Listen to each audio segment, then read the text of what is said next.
Hello dear student, this is the next video of the 7th chapter History, the print culture and the modern world. In last video we discussed about that all religions in India were trying to show superior over other religion, and thus religious texts encouraged discussion, debates and controversies within and among different religions. Print also stimulated the feeling of nationalism in India.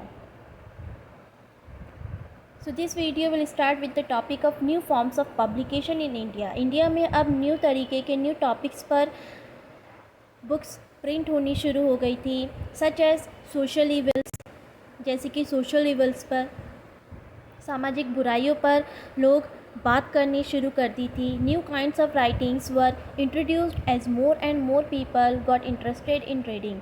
जब नई तरीके की novels आई, books आई, editions आए, तो लोग इन books की तरफ और ज़्यादा अट्रैक्ट हुए.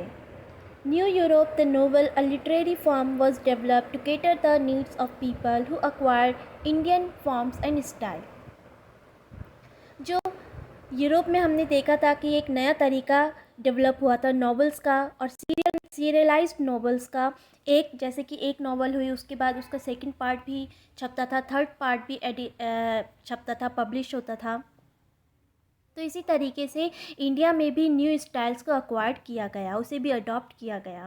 New literary forms entered the world of reading such as lyrics, short stories, essays about social and political matters. अब लिरिक्स, कविताएं लिखनी शुरू हो गई, शॉर्ट स्टोरीज लिखनी शुरू हो गई जो basically social and political matters पे रिलेटेड होती थी.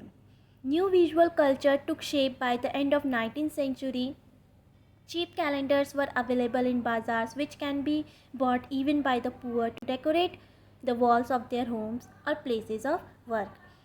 अब जो नई बुक्स प्रिंट हो रही थी या जो नए कैलेंडर्स, जैसे कि हम एग्जांपल ले लेते, कैलेंडर्स प्रिंट हो रहे थे जिनमें इंडिया में बेसिकली जो कैलेंडर्स में प्रिंट किए जाते थे वो इंडियन गॉड एंड गॉडेस के होते थे, जिसकी तरफ लोग बहुत अट्रैक्ट होते थे और इनको अपने घरों में ले जाकर अपनी वॉल में डेकोरेट करते थे. These prints began shaping popular ideas about modernity and tradition, religious and politics and society and culture. तो इस तरीके से जो प्रिंट कल्चर था इंडिया में, अब न्यू तरीके के जो टॉपिक्स थे उन पर बात होने लग गई. कैरिकेचर का मतलब होता है cartoon, and cartoons were being published in journals.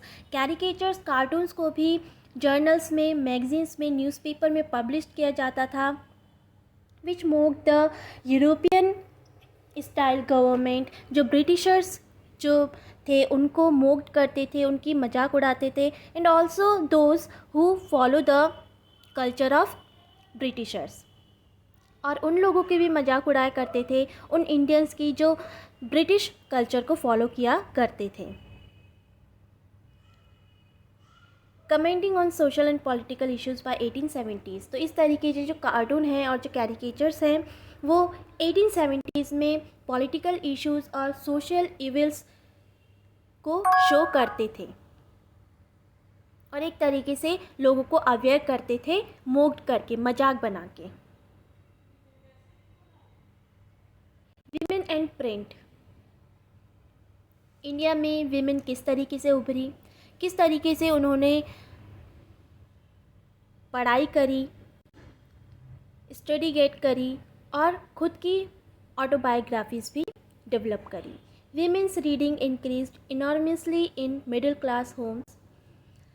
जो मिडिल क्लास के से रिलेटेड जो विमेन थी उन्होंने स्पेशली पढ़ना शुरू किया था सबसे पहले, क्योंकि ये इनके जो फादर होते थे या जो हस्बैंड होते थे वो इंस्पायर्ड थे एजुकेशन से और विमेन एजुकेशन को इम्पोर्टेंस देते थे. उस तरीके से घर में टीचर्स बुला के इन्होंने अपने घर की जो विमेन थी उनको पढ़ाई शुरू करवाई थी. Schools were set up in cities for women. School setup किए गए विमेन के लिए specially. Journals also started carrying writing by women and explain why women should be educated. और इस तरीके के जर्नल्स, मैगजीन्स, न्यूज़पेपर में इवन राइटिंग्स इस तरीके के पब्लिश्ड होने लग गई जो विमेन एजुकेशन को क्यों हमें बढ़ाना चाहिए इस चीज़ को एक्सप्लेन किया करते थे. But conservatives Hindus believe that, लेकिन मैंने कहा आपको कि एक लिबरल थिंकिंग वाले लोग होते हैं जो सोसाइटी में चेंज चाहते हैं, और दूसरे कंजर्वेटिव्स होते हैं जो कंजर्वेटिव्स हिंदू थे believe that a literate girl would be widowed and Muslim fear that educated women would be captured by reading Urdu corrupted by reading Urdu romances. तो इस तरीके से जो हिंदू और मुस्लिम्स कंजर्वेटिव्स थे वो विमेन एजुकेशन को प्रमोट नहीं करना चाहते थे, और इसके लिए उन्होंने कई अपने दावे भी किए कि अगर विमेन पढ़ेंगी तो विडो हो जाएंगी और करप्ट कर देंगी विमेंस को, वो अपनी जो सोशल वैल्यूज़ हैं वो भूल जाएंगी, इस तरीके के दावे किए। Social reforms and novels created a great interest in women's lifes and emotions. जो सोशल रिफॉर्म्स हुए, समाज में जो सुधार हुए, और नॉवेल्स ने विमेंस का जो एक स्पेयर था, जो विमेंस का एक ग्रुप था, उनमें इमोशंस को क्रिएट किया।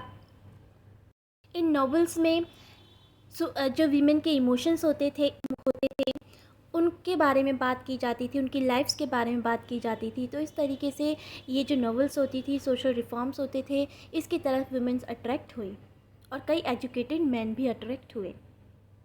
In the early 20th century, journals written and edited by women became extremely popular। और 20th century के स्टार्टिंग में ऐसे जर्नल्स, ऐसी मैगजीन छपनी शुरू हुई जो खुद विमेन ने एडिट की थी, खुद विमेन ने बनाई थी, और ये बहुत पॉपुलर भी हुई। In Bengal and entire area in central Calcutta the Battala एक जगह का नाम है कलकत्ता के, was develop to the printing of popular books. Calcutta के बटाला एरिया में एक ऐसा एरिया था जहाँ पर बुक्स प्रिंट भी होती थी और वहाँ पर उन्हें बेचा भी जाता था। By the late 19th century, a lot of these books were profusely illustrated with woodcuts and colored lithograph। Lithograph का मतलब होता है जो पत्थर होते हैं उन्हें कार्व्ड करके उनसे प्रिंट किया जाता है। जैसे वुड को कार्व्ड करके, वुड को काट के उनसे प्रिंट किया जाता था, वैसे पत्थरों से भी प्रिंट किया जाता था, उन्हें कार्व्ड करके, उन्हें काट के। तो इस तरीके से 19th सेंचुरी में बुक्स बहुत ज़्यादा इलस्ट्रेट होती थी, छपती थी वुड कट और लिथोग्राफ से। पैडलर्स मतलब होता है जो पैदल चल के या साइकिल के थ्रू कुछ चीज़ बेचते हैं, उन्हें पैडलर्स कहा जाता है। Peddlers took the Battala publication to homes, और जो पैडलर्स होते थे वो घरों तक, जो बटाला में पब्लिकेशंस होता था, जो बुक छपती थी, उन्हें घरों तक पहुंचाते थे। Enabling women to read them in their leisure time, ताकि वीमेन अपने खाली टाइम में इन बुक्स को रीड कर सके। पुअर से क्या इफेक्ट पड़ा प्रिंट कल्चर का इंडिया में? Cheap books were brought to market, cheap books market में आने लग गई। Public libraries were set up mostly located in cities and towns, और पब्लिक लाइब्रेरीज सेटअप की गई थ्रू द रिच पीपल, ताकि जो पुअर्स हैं वो वहाँ पर इजीली बुक गेट कर सके फ्री में। In the late 19th century, caste discrimination started coming up in mainly printed tracts and essays. और जो इंडिया में कास्ट डिस्क्रिमिनेशन था एक सोशल लेवल, 19th सेंचुरी में इस तरीके के टॉपिक्स पर बुक्स को छापा गया, बुक को पब्लिश किया गया। जैसे कि हम गुलामगिरी कह सकते हैं, जो ज्योतिराव फुले ने specially which was based on the slaves, जो स्लेव्स पर बेस्ड थी, इस तरीके की बुक्स को पब्लिश किया ज्योतिराव फुले ने। सोसाइटी को अवेयर करने के लिए, लोगों को अवेयर करने के लिए कि जो स्लेव सिस्टम है that is not good for the society. इसके अलावा इस टाइम पर कई और बुक्स भी छपी, such as by the Kashi Baba, a Kanpur mill worker wrote about and publish छोटे और बड़े का सवाल इन 1938। 1938 में काशी बाबा, जो कि कानपुर के मिल वर्कर थे, उन्होंने छोटे और बड़े का सवाल नाम की एक बुक पब्लिश करी, और इस तरीके से कई ऐसे पब्लिशर हुए, राइटर्स हुए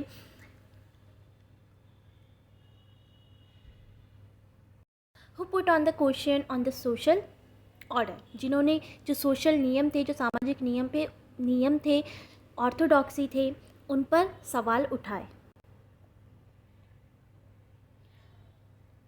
मैंने आपको बताया in 1938 Kashi Baba wrote and publish छोटे और बड़े का सवाल in 1938 to show the links between caste and class exploitation. Caste और क्लास के बेस पर जो एक्सप्लॉयटेशन होता था, जो गलत व्यवहार होता था सोसाइटी में, उस पर क्वेश्चन पुट किया। In 1930s Bangalore cotton mill worker set up libraries to educate themselves. अब बेंगलोर में कॉटन मिल वर्कर्स ने लाइब्रेरी सेटअप की ताकि वो पढ़ लिख सकें। प्रिंट एंड सेंसरशिप, स्टार्टिंग में बात करें तो इंडिया में ब्रिटिशर्स ने कोई भी सेंसरशिप का मतलब होता है to regulate on the publication by the government order के थ्रू रेगुलेट करना पब्लिकेशंस पर, कि क्या चीज़ पब्लिश होगी और कौन सी चीज़ पब्लिश नहीं होगी। जो गवर्नमेंट को क्रिटिसाइज़ करे ऐसी चीज़ को पब्लिश नहीं किया जाएगा अंडर द सेंसरशिप। तो इसी रूल को, इसी प्रोसेस को सेंसरशिप कहा जाता है। तो स्टार्टिंग में अगर हम बात करें तो इंडिया में सेंसरशिप नहीं लगाई गई थी, लेकिन धीरे धीरे जब कुछ ऐसे न्यूज़पेपर्स हुए, कुछ ऐसे जर्नल्स हुए, मैगजीन्स हुए who question on the government, तब गवर्नमेंट ने, जो ब्रिटिश गवर्नमेंट थी इंडिया में, उन्होंने सेंसरशिप इंडिया में लगाई। कब लगाई और उसके कंट्रोल में उस वक्त क्या होता था, इसके बारे में पढ़ेंगे। Censorship was not a concern under the east India company. जब ईस्ट इंडिया कंपनी का रूल था इंडिया में, 1857 से पहले की बात हो रही है, तो ईस्ट इंडिया कंपनी ने कोई भी सेंसरशिप नहीं लगाया था। The Calcutta supreme court pass certain regulations to control press freedom in 1835 में कलकत्ता का जो सुप्रीम कोर्ट था उसने कुछ रेगुलेशन लगाए थे। Governor general Bentinck agree to revise press law, लेकिन बाद में गवर्नर जनरल बेंटिंग ने और दूसरे थॉमस मैकाले भी हुए जिन्होंने जो प्रेस की जो फ्रीडम थी उसे बनाए रखा। Thomas Macaulay formulated new rules that restored the earlier freedom. The freedom of press changed after the revolt of 1857, लेकिन जो फ्रीडम मिली हुई थी प्रेस को वो 1857 के बाद चेंज हो गई। इन 1878 द वर्नाक्यूलर का मैंने आपको मतलब बताया था। वर्नाक्यूलर लैंग्वेज का मतलब होता है रीजनल लैंग्वेज, किसी रीजन की लैंग्वेज। तो 1878 में the vernacular press act was passed modelled on the Irish press laws which provided the government with extensive right to censor reports and editorials in the vernacular presses, जिसने vernacular presses पर बहुत सारे regulation impose कर दिए थे। अब vernacular presses वही चीज़ edit कर सकती थी या पब्लिश कर सकती थी जिसकी गवर्नमेंट की तरफ से उन्हें मंजूरी मिल सके। Government started keeping track of the vernacular newspapers. Nationalist newspaper grew in number all over India, और इस तरीके से सबसे पहले कोई भी अगर ऐसा पब्लिश्ड मटेरियल देखती थी जो वर्नाक्यूलर प्रेस में पब्लिश्ड होता था, तो सबसे पहले उन पर जो न्यूज़पेपर की प्रेस होती थी उनको वार्न किया जाता था। अगर उसके बाद भी वो नहीं मानते थे, तो अगर वो इग्नोर करते थे उस वार्निंग को, the press was liable to be seized and the printing machinery confiscated का मतलब होता है उन्हें कैप्चर कर लेना। तो जो ब्रिटिश गवर्नमेंट होती थी सबसे पहले सीज़ करती थी प्रेस को, और उसके बाद जो मशीन होती थी, प्रिंटिंग मशीन होती थी, उन्हें कंट्रोल में कर लेती थी। इसी तरीके से कई नेशनलिस्ट न्यूज़पेपर हुए, ग्रू in number all over India. इतने सारे एक्ट लगने के बावजूद, इतने सारे रेगुलेशंस होने के बावजूद नेशनलिस्ट न्यूज़पेपर इंडिया में हर जगह ग्रो कर रहे थे। इन 1907 पंजाब रिवोल्यूशनरीज वर डिपोर्टेड। बाल Gangadhar Tilak wrote with great sympathy about them in his Kesari with led to his imprisonment in 1908।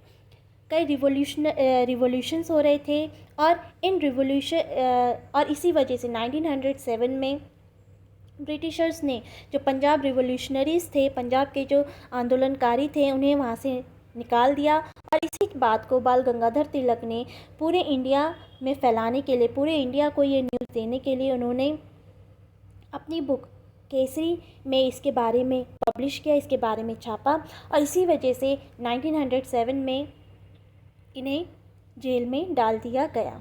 तो इस तरीके से इंडिया में प्रेस एक इम्पॉर्टेंट रोल प्ले कर रहा था to create the nationalism feeling among the people. Thus we conclude that the print in India created the national feeling among the people and also aware about the misrule of the British government to the people. A nationalist newspaper reported on colonial misrule and encouraged nationalist activities.